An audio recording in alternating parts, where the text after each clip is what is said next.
Hello and welcome to another Mental Wealth Moves podcast. I'm your host, Casey Dubravcic, psychiatric mental health nurse practitioner, board certified.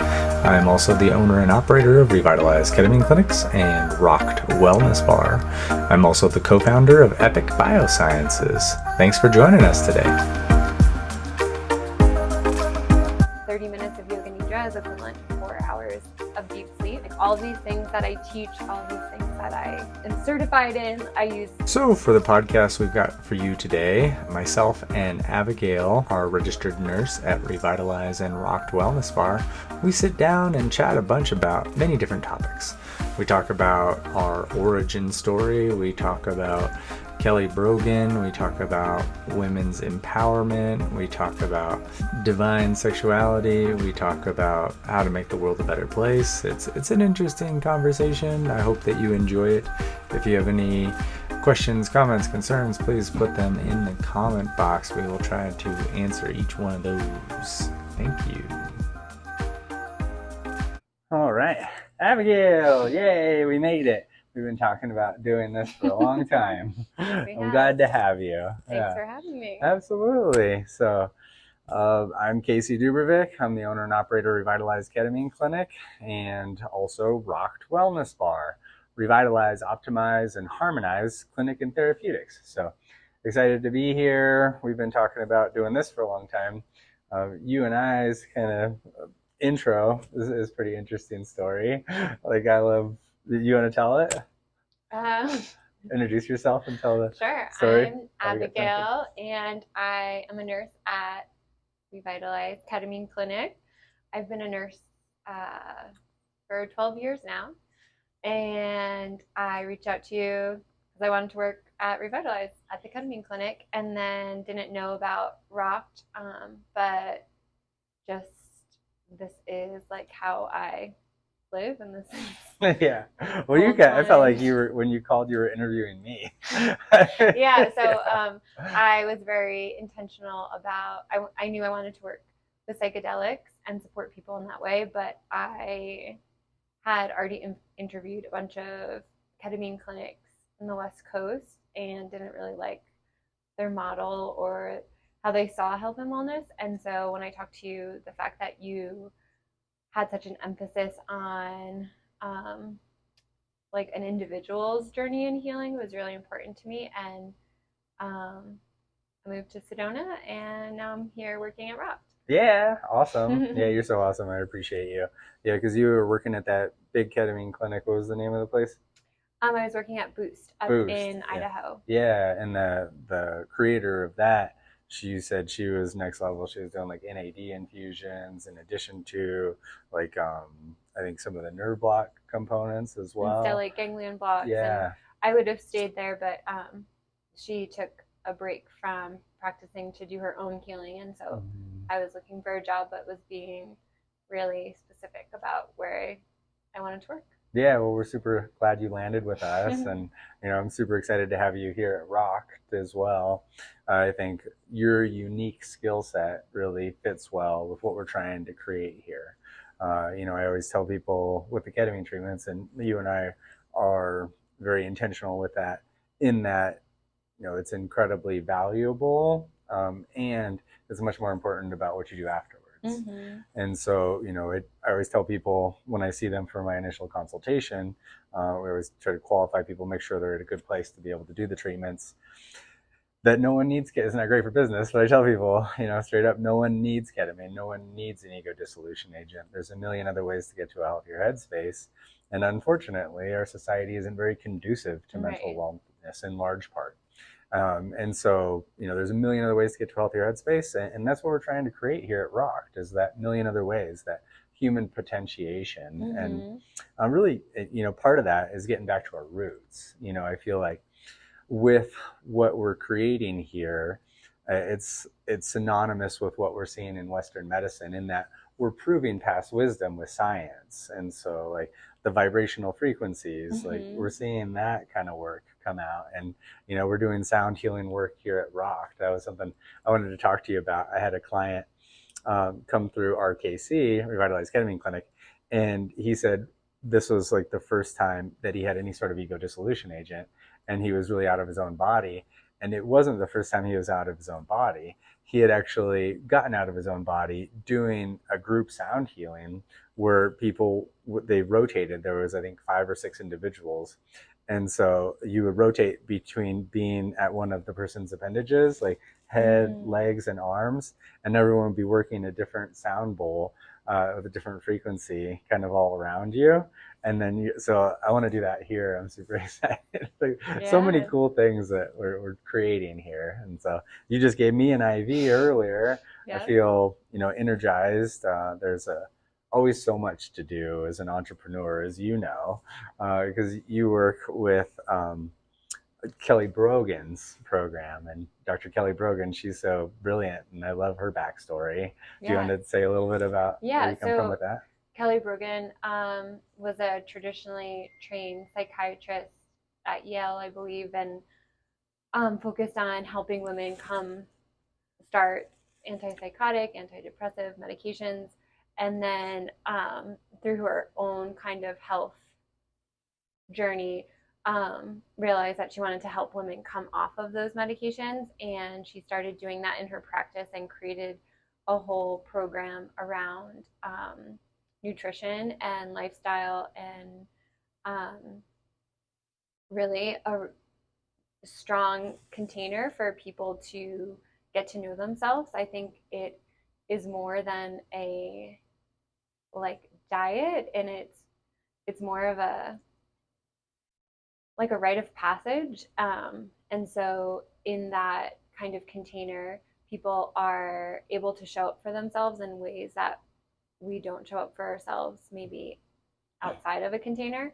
And so I am a coach through her program and have helped and guided people through that. And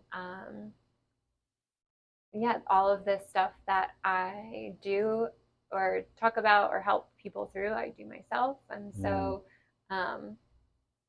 it's really beautiful to see what people can walk themselves through on the other side when they trust their intuition and when they start looking within for answers. Not that we don't need support or that we need to do things alone. I think it's more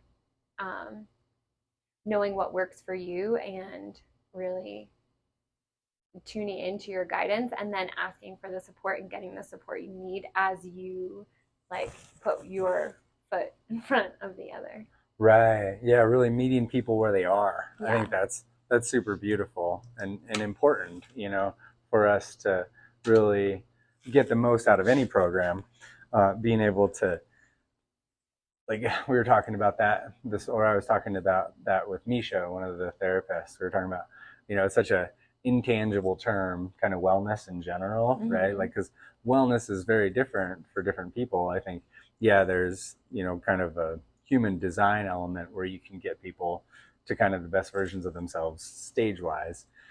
And wellness for some people might be going to McDonald's and getting the small size versus the extra large size, or switching out, for half Kool-Aid and half water. And so really, those baby steps are more maintainable. And that's where you really get the lifestyle shifts. And so I love what you're doing, and I love Kelly Brogan's story, her backstory, where she was dealing with all this chronic inflammation and illness, and she went down, the normal rabbit holes where she's getting allergy tests and doing, a myriad of blood tests and ingesting different chemicals and drugs and everything, and that's traditional psychiatry is so soul crushing in that way, where you're just throwing stuff at the wall and hoping it sticks. Right. And you look at any psychiatric textbook and it's 45 pages of how SSRIs work, selective serotonin reuptake inhibitors, and then there's a paragraph of alternative modalities, and it's soul crushing in some ways, especially coming at it from a holistic practitioner standpoint, I always say, like, you think of mood super basically as a waveform, where you've got like the depression, anhedonia, the I don't cares at the bottom, and then that anxiety, hypervigilance up top, and then people with trauma, they bounce back and forth a lot quicker between those two. And pretty much across the board, like any medication I'd ever prescribed, the SSRIs, the SNRIs, the mood stabilizers, the antipsychotics, the benzodiazepines, the hypnotics, about 10 to 30% effective long term, and they're just kind of squishing that waveform. So people may be less depressed, maybe less anxious, maybe less mobility, maybe less suicidality, in general, kind of less everything. And, in my opinion, and a growing number of psychiatric providers, those are your psyche's cries for help, right? Like, hey, what we're doing isn't working. Right. And so that's why I'm so passionate about what we do at Revitalize, and what we're doing here too at ROHCT, is, let's help you get to that root cause. Let's help you become that best version of yourself. Let's help you shed those things. I really like that old Buddhist saying, where one of the biggest forms of human suffering is looking at an old photo of yourself and thinking you're the same person. And you have that capacity to be a completely different human being that walks off camera than walks in camera. I think it go both ways. Right. Yeah. And I think what you said too, like, symptoms, like, I don't see symptoms as a problem. I just see them as our body trying to communicate with us, and that we're just misunderstanding or trying to like go to war on our bodies with medications or with treatments. And again, this kind of model is not for everyone, but that if you do choose to look at your symptoms as more of like a message, then there's other ways, like through diet and lifestyle and other kind of alternative therapies like cold plunge and sauna and community and dancing, that you really can totally change your life, and your symptoms will resolve and they will heal. And I think kind of that model where you're like broken and you can't be fixed, you need a pill to fix your problem, is so disempowering. And in Vital Mind Reset, the program that I help guide people through, it's bringing that power back to yourself and trusting that you can heal yourself, and also just starting to look at your body in a different way and seeing like, oh, this is just my body talking to me. This is just something that needs to be addressed, and I need to listen or need to come at it from a different angle, as opposed to like, I need to kill or like destroy this symptom. Right. Yeah, no, I love that. I love all of that. It's like what I like to say is that you need to feel it to heal it, right? And so like those are your body, your psyche's like, hey, like, yeah, like literally I'm crying for help. Like, don't mask this down. Like, let's go through that together. Let's integrate. Let's put those pieces together. That I always like to say, there's no such thing as good and bad human emotion. Right. There's only bad human reaction to that emotion. Right. And so that's where we get in trouble. Well, and like feeling, like, if I'm to tell you just like, oh, you just have to feel it. Like, like because of the way we've been conditioned and raised, it can be really scary and hard to feel it. Yeah. But knowing that on the other side of that feeling, there's like relief. Right. Yeah. I think they've like studied it, that like a feeling lasts, if you really feel it, for like 90 seconds. Like, you're not going to be stuck in the feeling. And I think that so many, I can speak from my own experience, that like the more I try not to feel it, the louder it gets.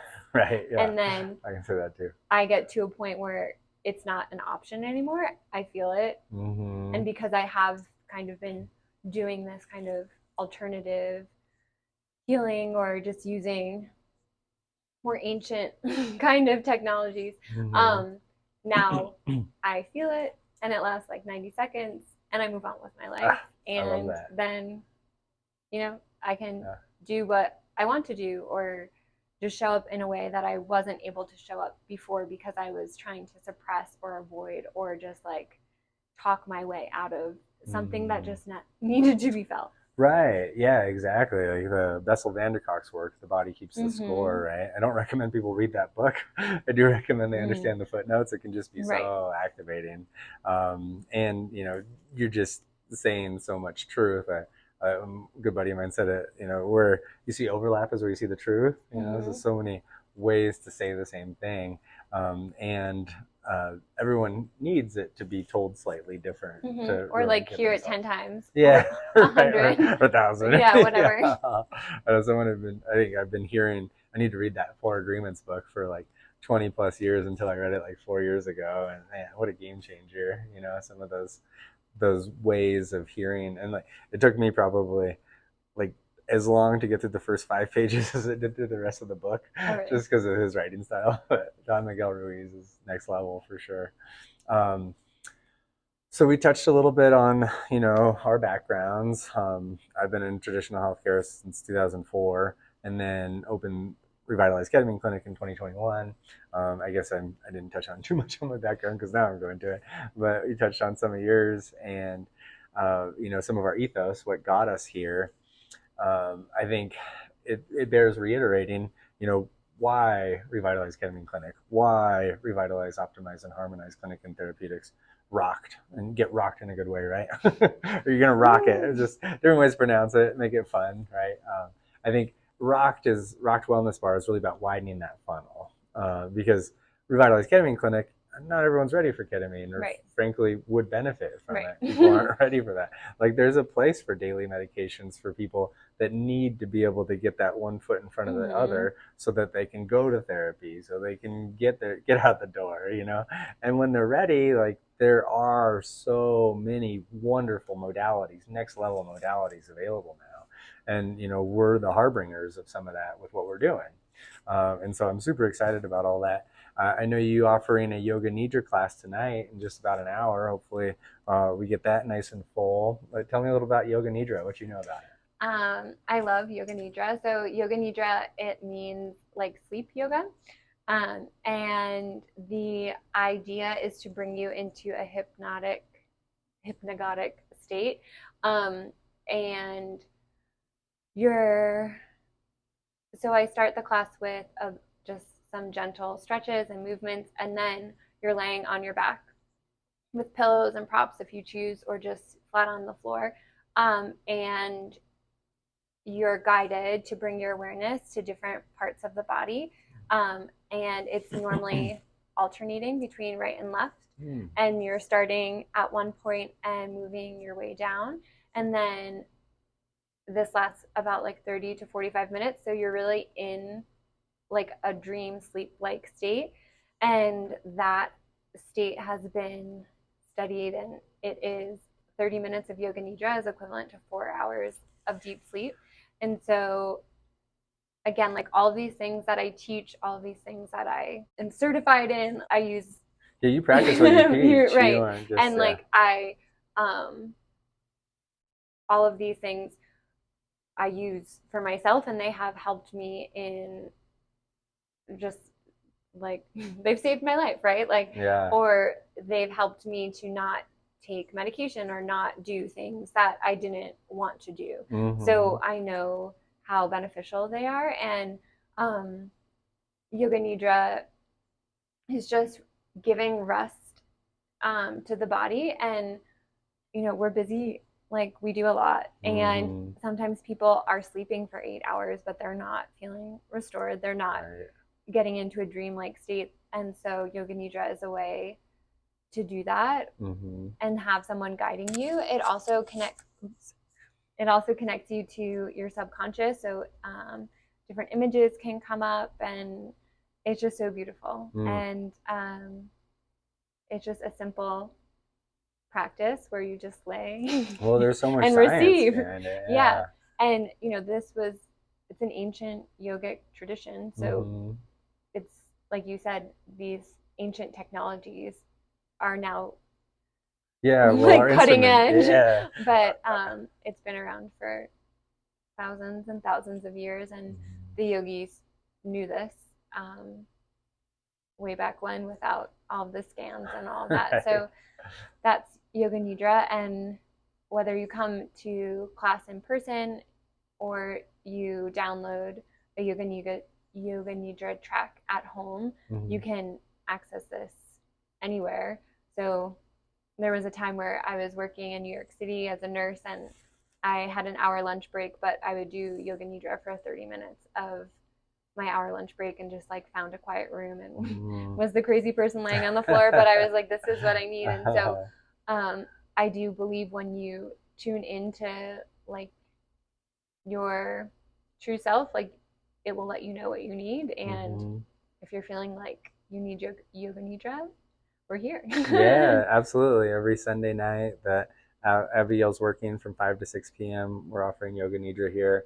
And I'm just, so supportive and interested in those modalities. I love that it's like tying in the left and the right, like bilateral, it mimics like a lot of what people are doing with EMDR, eye movement, desensitization, and reprocessing. I'm trained in that. And you can use TheraTappers, which is like a haptic feedback thing, and they just tap you on both sides while you're processing through some heavy stuff.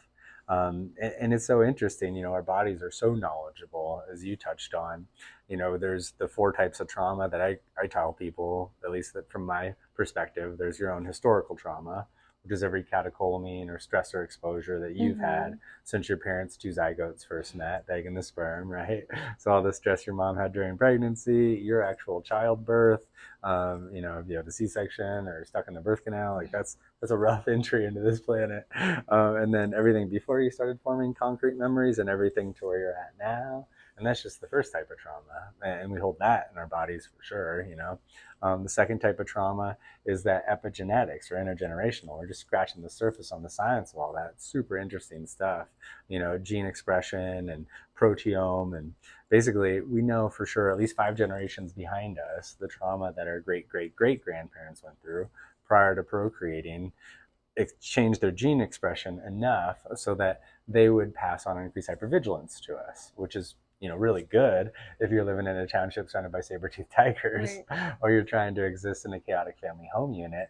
Not necessarily if you're in a relatively safe environment. Third type of trauma is that societal. And when people do an induction series with ketamine and a 1-month booster, that gives them 80 plus days of really good neuroplasticity, which we know, as the science supports, is the like kind of top end of where people need of neuroplasticity, that ability to create new dendritic connections, to create new habits and to break old habits.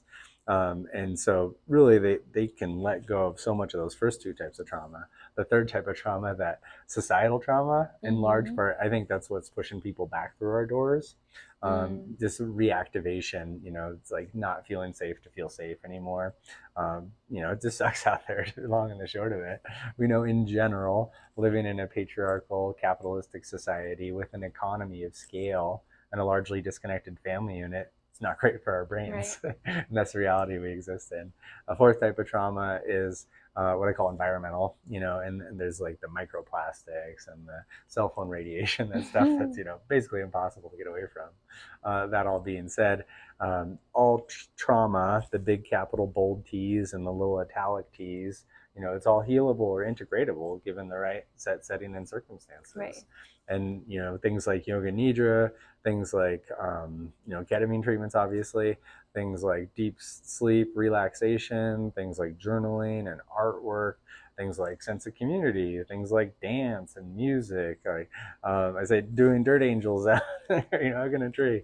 Like there's a legit science that supports these things now.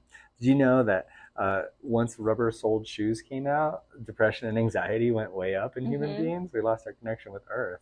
So interesting. One thing that you're doing here, which I'm super excited about, beyond just being your awesome self, is that women's embodiment class, embracing your divine femininity. I think that's such a beautiful thing. We closed those curtains. It's only open to women. Tell me a little bit about that. Well, again, it's selfishly created for myself, but I just really, so I moved here from New Jersey, and I had a beautiful community where I felt like I could practice in this way in New Jersey, and that wasn't what I found here.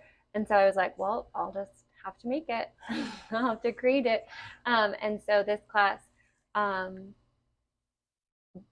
pulls from yoga and kundalini, and then also dance. And the basis or the idea is to help women to tune into their inner guidance, their truth, but also then like their sexuality and their sensuality, and to feel safe and just feel like they have a place to explore that. We store so much, everyone, male, female, in the hips. Like in yoga, the hips is like the garage or the basement. It's like where you put things you don't want to look at. So like if you have tight hips, or if you have discomfort in the hips, that is, you know, a big old box of something that you don't want to look at. And so the class is really a playful way to clear out all the stuff from the hips. And I think that my intention also is to create a community of women where we feel safe to express ourselves, and also to celebrate women in a way that maybe we're not used to celebrating women and their bodies and the way that they can move. So there's twerking, and there's more like kind of taboo ways of moving the body. But if you look in ancient cultures, like belly dancing, African tribal dancing, even like I'm not recalling the tribe's name, but they're like a tribe in South America, like salsa, like there's always women moving their hips, and it's not something to be shameful about. It's not something to get uncomfortable about. It's something to be celebrated, and it's also healing. I was kind of joking with you. We have the vibration plate here, and like that is great. And also, you could just twerk for 10 minutes and get the same kind of vibration in the body, but it's coming from yourself. And I think I kind of, my favorite thing is something that I can do for myself on my own, and not need a device, or not need a medicine, or not need something external outside of me. And so twerking, I can do that anywhere, to any type of music, when I just feel like I'm holding things in my body that I want to release. And so that's another class that we're going to be offering here, or that we are offering here, and just with the intention to heal and bring community together for women. Yeah, I love all of that. Yeah, thank you so much for bringing that here. I think it's so powerful. Just going back to the core of us, you know, I think we talked about it briefly, is just there's so much that's just masked down, and then has this weird kind of like facade on it, and it gets taken away from just our natural existence, like, you know, the divine feminine, the divine masculine. Like, I went to this super cool presentation in Sedona a couple years ago now, and they had a, you know, tongue-in-cheek title. It was what's better than sex, you know, better than sex, and it was like ... And it was such a cool presentation. My buddy Stu Zee down in Sedona taught it with another, like a bunch of other really good community kind of clinicians, and just human beings. And what it boiled down to is like, what's better than sex is like radical authenticity, right? Being that real core, true version of yourself. And men should be men, and women should be women, and it should be okay to be those things. You know? Well, and I think also feeling safe to be that expression. Like, I just know my own journey of healing. I haven't felt safe to express myself as a woman, because I have been afraid, because of cultural beliefs, or people being like, you, if you do that, like this will happen, or just also then being afraid of men. Like, so I think like the more we explore what that means to us, then we'll feel more safe interacting with each other in that way. And I think also the, like, at least for like dance, like when you think about health and wellness, right? Like, if you're not, like, we all came from sex, and if the species is going to evolve, like, we need to have sex. So like, it's just like death, right? Like, there's when we look at health and wellness, when we don't talk about sex and sexuality and the embodiment of that, I think it's missing a huge part of your general wellness. And so that like is a part of your general health. Like if our species isn't procreating, right, yeah, there's a problem. There's a big issue, right? And so I think that like a lot of models of health and wellness that aren't focusing on sex and sexuality and how you relate to it and how you feel in your own sex and how you feel in your own sexuality, that's a indication that something is off. That's an indication that you are unwell in some way. And so I'm just so grateful to also bring this to the community in a health lens, right? Like there's just so much taboo around it, just like there is around death. But like we are all a result of sex and we all are going to die. And so like while we're living, let's make the most of it. But like not talking about it isn't gonna make anything better. And like that's when I think things fester or things grow, or then when you're not talking about it, when you're not in a healthy relationship to your sexuality, to your sensuality, to your whatever you're identifying as, that's when trauma can happen, or when things can go awry because you're just like not wanting to like look at it. Yeah, no, that makes so much sense. I love so many like interesting talking points with what you brought up. You know, my kids are 10, 11, and 13, and you know, especially at a young age, you know, with all the controversy around sex ed in schools and such, it's so normalized in TV and movies to have, you know, incredible violence, like just heartbreaking violence done upon one another, and almost be glorified. But then, you know, sex is like so taboo, and it's frustrating. And I think it's in large part put our society back a few, you know, hundreds of years, honestly. And you know, it's like I said, that we're proving past wisdom with science, and it's so cool to be able, and it feels so good to be able to offer it in this kind of container, where it's a safe place for women to do their healing work and to embrace their femininity, in a safe place without having, you know, we're a wellness bar, right?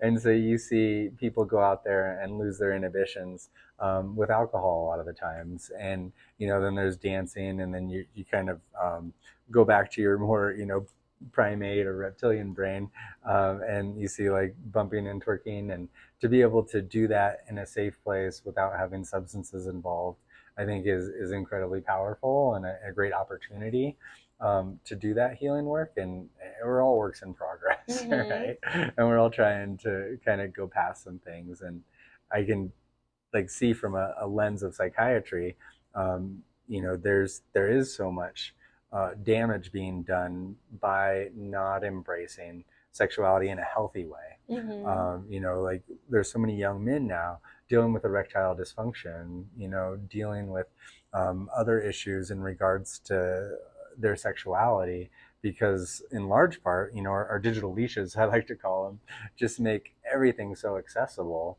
And, you know, there's not very much exposure to normalcy, you know, like there's exposure to a lot of just weird stuff, you know, like I think one of the most, and I think it goes both ways for women and men. Like one of the best-selling romance novels in a long time was that 50 Shades of Grey, you know. And so I read it, and I was like, "Oh, what's all this about?" It's like, "Wow," you know, it's quite titillating, and it's you know, very pushing the edge. You know, what are your thoughts on that kind of stuff? Well, I think that like the other thing is like when you're not inhabiting a space in your body, right? Like if you're completely blocked off from your sexuality, that actually makes you more susceptible to external influences. So when you clear all that out, then you are embodied, and then you are going to be safer because you know who you are and you know like who your authentic self is. So you're going to be able to be like, next, Like, I no, love that. like, absolutely not. And so, like, then you can be at the bar and someone can be, you can be in an unsafe situation, but you'll know yourself and you'll be able to protect yourself, as opposed to if you're not connected to a part of yourself. More unsafe behavior. Right, because you're disconnected. You don't know what's going on there. You're not in that space. Yeah. And I think that, I mean, I have thoughts on, like, I mean, my experience is just being a woman, so I don't have the experience of being a man, but I do think that the lack of conversation around sexuality and like intimate relating is doing a great disservice to men and women. And then also, like, I see it as a very spiritual and beautiful thing that is not to be taken lightly. And so I think that that also, like, just creates more kind of chaos and just noise around it, which, like, then also goes along with like the phone and the gadgets and like like constant access. Whereas if we as a culture saw it as like something that is meant to be pleasurable but also sacred, like that you can have both, and I think that would do everyone a lot of good. No, I love that. You know, I feel like we all exist on the bell curve of every disorder, and, you know, quote unquote. And then, like, that being said, you know, I think all the unhealthy kind of stereotypes and things with sexuality and lost sexuality are a symptom of a bigger problem, you know. And I feel like there's so many good microcosms of growth right now where people are having more healthy discussions, you know, where boundaries are being held, and you know, there's no unsafety necessarily. And so that, I think that's helping everyone to kind of raise up. I'm a cautious optimist by trade, and I think that part of what we're seeing is we're on the precipice of a human evolution, and the biggest part of that is going from the no because to the yes and. And so, you know, that's going to be more unification. It's going to be more like, yeah, that makes sense. And it's like, oh, okay. I was listening to Matthew McConaughey's book, Green Lights, the other day. And I got all the way through it. It was really good. One of the things he said is he was like in, I think, South Africa, doing some kind of spirit journey. He's an interesting dude. And he was talking about kind of butting in on what seemed like an argument to him between two individuals. And really, like, it wasn't a I'm right kind of thing, as they stopped him because they're like, hey, like, that's not what we're trying to do. We're trying to help you see my side. Right. And I love that. You know, again, it goes back to proving past wisdom with science, and we're getting to so many good things. You know, the movement is medicine, and I love that. Like, a lot of what we're talking about is getting back to your authentic self. You know, one of the big things that I put in our integration book, you know, at Revitalize Ketamine Clinic, and it could be an integration book for being a human, you know, so many things in there. One of the things I really liked that a client had said is like, we're born remembering, we forget along the way, and our job is to remember again. I just think that's so powerful. Yeah. Just peeling back the layers one at a time. Totally. So, tell the audience here a little bit about what you think are some of the offerings here at ROHCT and possibly RKC that you're the most excited about that we're doing. Well, I love community, and I think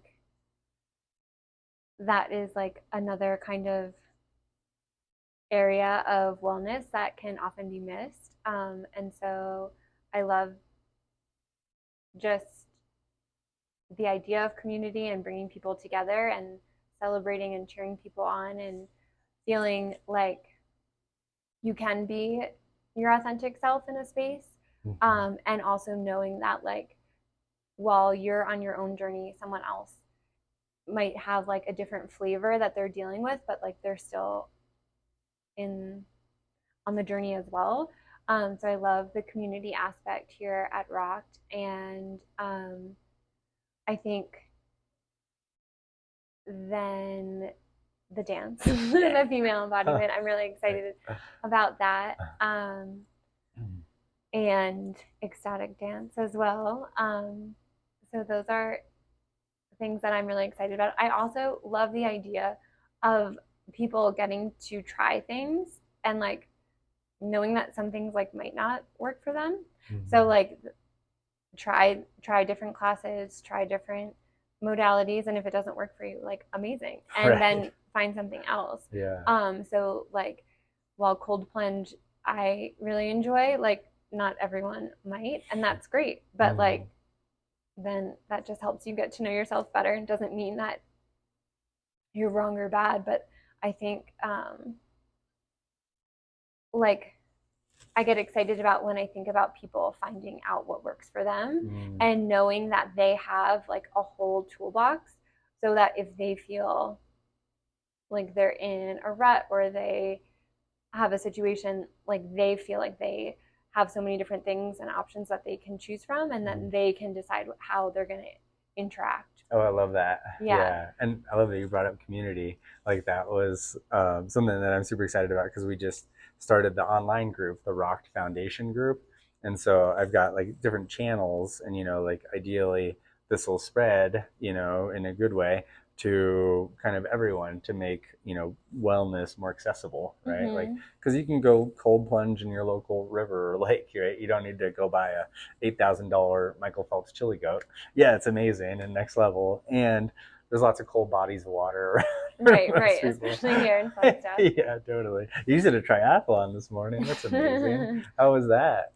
It was great. Yeah.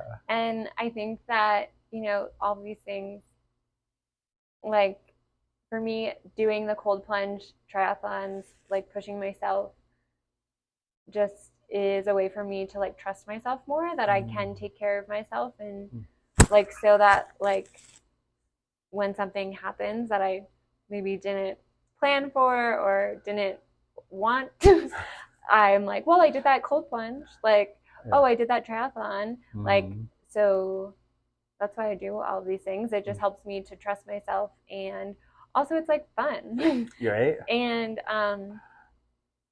I think, at least for the triathlon, like the hardest part is the training, not the actual race day. Like I think the hardest part is getting to the start of it. Right. Feeling like you're prepared for it. Yeah. But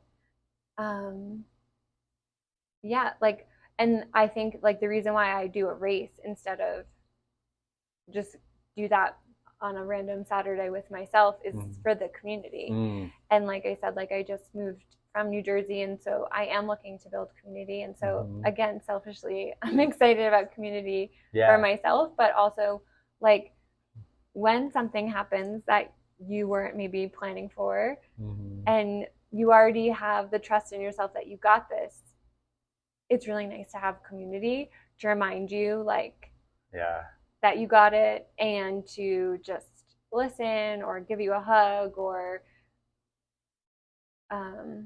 one of the practitioners in at Revitalize in Sedona like bought me flowers, like and so just like those little tiny things that make being a human really fun and exciting, and like why we came here, right? Oh, I love that. Yeah, no, that's so beautiful. I love that you focused on community first, because, you know, like I said, like these modalities are cool, like, you know, and expensive and, you know, awesome, and they're not what this is about. You know, this is about really helping you help yourself, like making, you know, becoming the best version of yourself more accessible. And a huge part of that is community, you know, finding your people. You know, you are a combination of the 5 people you spend the most time with.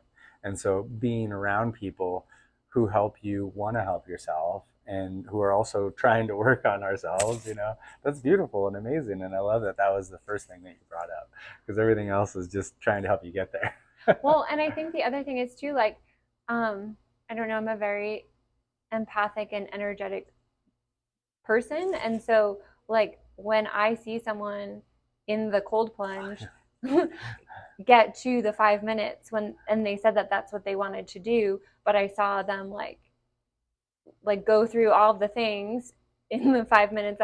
I feel that joy, I feel that excitement, I feel like just as excited as if I did the 5 minutes for myself, but like I wasn't doing it. And then I think also too, like in the female embodiment class in the community that I had in New Jersey, which I hope to create here, is like watching a woman come in being like, and this was me, but like being so uncomfortable in her own body, in her own skin, and then seeing someone like do the class for 5, 6, 7 weeks and like watching her walk with her hair down a little bit more, like just like a little bit more like pep in her step, or like just you're like, oh wow, like she looks amazing, and it's not because of what she's wearing, it's because like feels. it's like that energy that she's exuding. And like when you see that, like those transformations in community, it feels just as satisfying as if it was you yourself. And then I think the other thing is like I think the most inspiring people are the people who are quote unquote like unhealthy, who you watch them like heal themselves, because you're like, if they can do it, like I certainly can do it. Like I have no excuse. Like if they're showing up, if they're being courageous, if they're being vulnerable, like, and this is like so outside their comfort zone, and maybe this is something that I'm like comfortable with now, like I think it's also motivating to be in community, to continue to be your best self. So community for all of those reasons. Yeah, I love that. And yeah, like cycling upwards, you can cycle upwards or cycle downwards. You know, I loved what you said a while back about like the emotion lasting for like 90 seconds. You know, it's something Tony Robbins said, where it's like, you know, I still feel all those feelings. I just have exercised to the point, like it's a musculature thing where I don't get stuck in the reaction. I don't get, you know, let myself stay down. Right. I say, yeah, that's right. That's legitimate that I feel that way. Right. You know, and for him, it's like a $10 million decision or something. You know, for us, it's like, oh, I shouldn't have ran over that curb, and you know, those types of things. And I love that you brought up ecstatic dance too. We do the ecstatic dance here, and movement truly is medicine. You know, we're also stuck, and like I was feeling my hips when you were talking about hips. I was like, oh, I got some work to do. In there. Yeah, totally. And it feels so good. I feel so much better after I move. There's never been a point where I have like a good dance session and I feel worse afterwards. Right. I've never either. Yeah, so I love it. I love that we took the time today to make this happen. We've been talking about it forever. Any closing remarks you'd like to? No, I'm just so excited and can't wait to build community. Yeah, me too. Yeah, we'll post the links to that online community. You can come into ROHCT today. You know, we're open 10 to 6 right now. I hope to expand that to 6 a.m. to 10 p.m. relatively soon, just to kind of increase access. And, you know, we're evolving. We're evolving a lot. We're, you know, trying to build this space and really promote that community. By the way, I just want to tell you, you did such an amazing job of coaching people today through the cold plunge and just being that cheerleader that we can all really benefit from. Because, you know, like I said, like I like to tell everyone, you know, what's good for Abigail is good for the universe, and really it just boils down to me being a selfish person. Because you want a good universe to live in. Totally. Yeah, right. It all benefits everyone when you're in your best space, when I'm in my best space, when our new members are in their best space, when people that come in and, you know, people's lives who we touch, like you can literally like be in that better headspace, smile at a stranger at the grocery store and save a life. And it's so cool to recognize that what is good for you is good for the universe. Like I like that Maslow's hierarchy of needs, you know, on the bottom is safety and security. And I think that's why the ketamine treatments work so well, so quickly for so many people. You know, there's all the neurochemical changes, obviously, NMDA antagonist, glutamate modulation, serotonin, norepinephrine. I can go deep on that. And it's more of getting out of your own way. You know, it's really that ability to feel safe, you know, because when people are chronically traumatized, like they need to be in that pucker state. They need to be in that fight, flight, or freeze. And you take that away from them, that's unsafe. like, and so being able to get there first, then you can start, having like a, roof and food and all those things that are more important. And then, food and community. And then on the top is what they say is self-actualization. I like to flip that pyramid. And then like once you kind of realize who you are, then you can truly love yourself for who you are and everything you bring to the table. And then after you truly love yourself, then the next stage, in my opinion, is you can truly love the people in your life, kind of for who they are. And then after that, you really love everything and everyone for everything they bring, knowing that it's necessary to be where we're at. Right. And so it's a moving target. The journey to wellness is just that, a journey. I love it though. Thank you so much for taking the time today, Abigail. I really appreciate you. You were paid to be here, so your hourly wages. I'm happy to have you either way. Thank you. Thanks so much.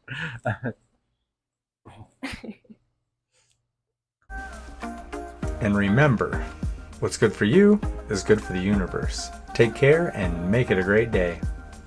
Like, comment, and subscribe for more.